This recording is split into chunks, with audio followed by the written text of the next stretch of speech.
ஓம் சாந்தி.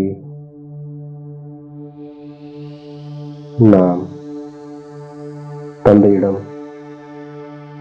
ஆயுள் காப்பீடு செய்திருக்கின்ற ஆத்மா. நாம் ஆதாரமூர்த்தியாக இருக்கின்ற ஆத்மா. நாம் உள்நோக்கு முகமாக இருக்கின்ற ஆத்மா. தந்தை ஆத்மாக்களாகிய நம்மிடம் ஆன்மீக உரையாடல் செய்கின்றார். நாம் நம்முடைய வாழ்க்கையை 21 பிறவிகளுக்கு காப்பீடு செய்து கொள்ள தந்தையிடம் வந்திருக்கின்றோம். நம்முடைய வாழ்க்கை அமரராக ஆகிவிடக்கூடிய அளவிற்கு காப்பீடு செய்யப்பட்டிருக்கின்றது. நாம் எதற்காக காப்பீடு செய்கிறோம் என்றால், நாம் 21 பிறவிகளுக்கு இறக்கவே கூடாது, அமரராகி விட வேண்டும் என்பதற்காக. இப்போது நாம் ஆயுள் காப்பீடு செய்து விடுகின்றோம். பிறகு ஒரு பொழுதும் இறக்க மாட்டோம்.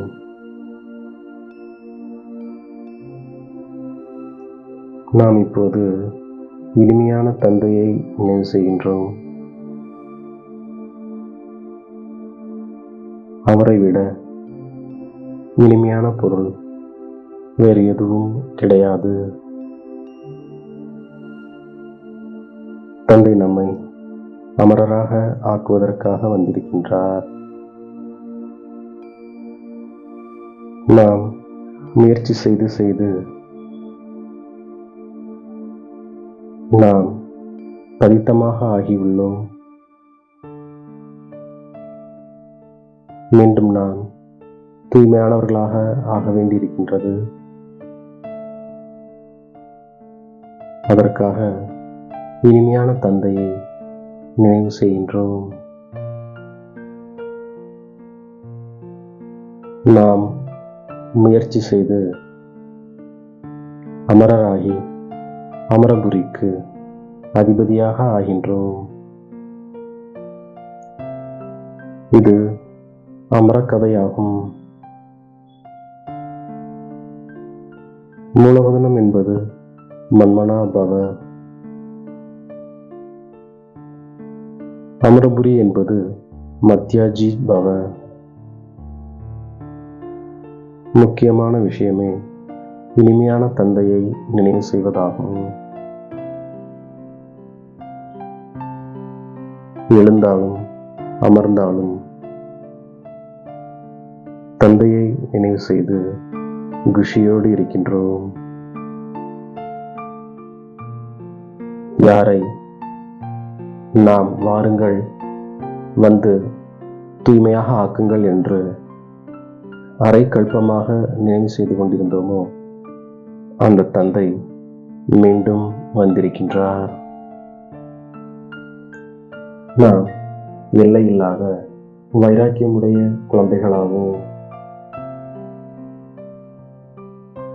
நாம் இந்த பழைய உலகத்தில் இருந்தாலும் கூட இந்த கண்களால் அனைத்தையும் பார்த்தும் கூட பார்க்காமல் இருக்கின்றோம். பக்தி, ஞானம், பின் வைராகியம், இது நமது கடைசி பிறவியாகும். இப்போது எல்லோரும் திரும்பி செல்ல வேண்டும். ஒரே ஒரு பரமபிதா பரமாத்மா தான் சத்தியமானவர் ஆவார். உயர்ந்ததிலும் உயர்ந்தவர் சிவன் ஆவார்.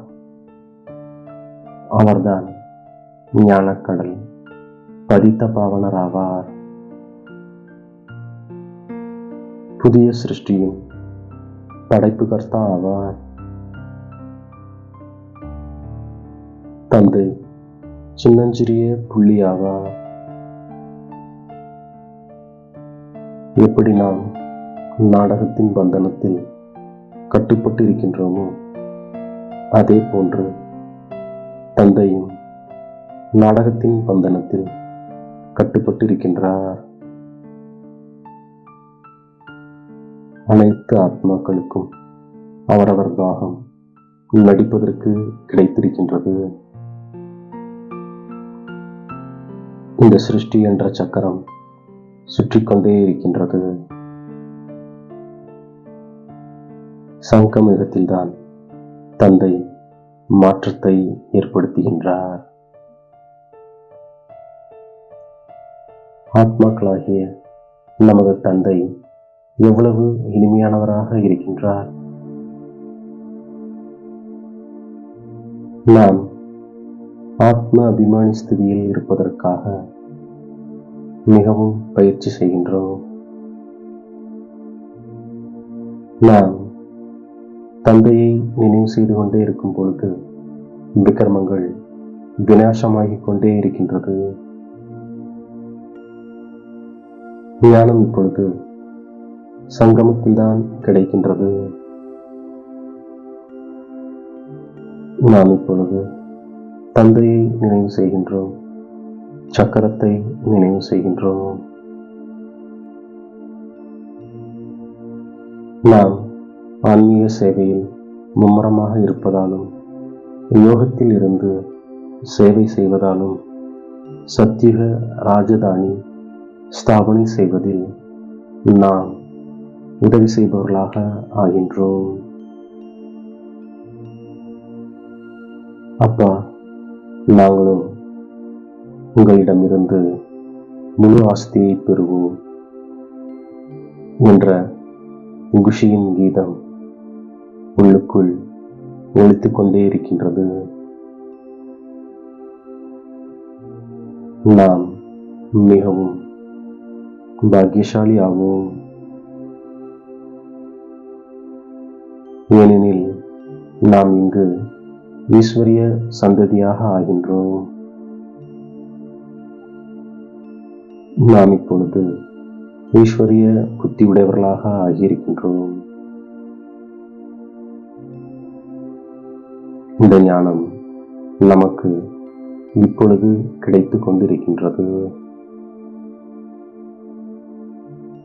விஸ்வ கல்யாணக்காரி குழந்தைகளாகிய நாம் இரவு பகலாக சேவையில் பிஸியாக இருக்கின்றோம்.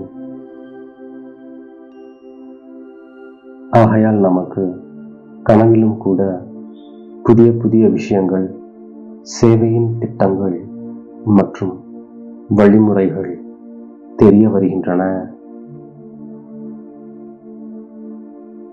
நாம் சேவையில் பிஸியாக இருக்கும் காரணத்தால் வீணானவற்றிலிருந்து தப்பித்திருக்கின்றோம். நமக்கு முன்னால் உலகத்தின் ஆத்மாக்கள் எப்பொழுதும் வெளிப்பட்டு இருக்கின்றார்கள். கவனக்குறைவின் தன்மை நமக்கு முடிந்து போகின்றது. அப்படிப்பட்ட சேவாதாரி குழந்தைகளாகிய நாம் ஆதாரமூர்த்தி ஆவதற்கான வரதானம் பிராப்தியாகி விடுகின்றது. நாம் உள்நோக்கு முகமானவராக ஆகி நமது நிலையை அமைத்துக் கொள்கின்றோம். நான் ஆத்மா ஆவேன். எனது சகோதர ஆத்மாவிற்கு தந்தையின் செய்தியை அளிக்கின்றேன். இது போன்று ஆத்ம உணர்வுடையவராவதற்கான உள்ளுர உழைப்பு செய்கின்றோம். ஆன்மீக சேவையில் ஆர்வம் கொள்கின்றோம். தனக்கு சமானமாக ஆக்குவதற்கான முயற்சி செய்கின்றோம். சகவாச தோஷத்திலிருந்து நம்மை பாதுகாத்துக் கொள்கின்றோம். உலக நன்மையின் காரியத்தில் எப்பொழுதும் மும்முரமாக இருக்கக்கூடிய உலகத்தின் ஆதாரமூர்த்தி ஆத்மா நாம். சங்கமயுகத்தில் ஒவ்வொரு நொடி கூட வருடங்களுக்கு சமமாகும். எனவே கவனக்குறைவின் தன்மையை முடித்துவிடக்கூடிய ஆத்மா நாம். நம்மை தேடி கண்டெடுத்த இனிமேலும் இனிமையான தாயும் தந்தையும் ஆகிய பாப்தாதாவிற்கு கோடான கோடி நமஸ்காரங்கள். ஓம் சாந்தி.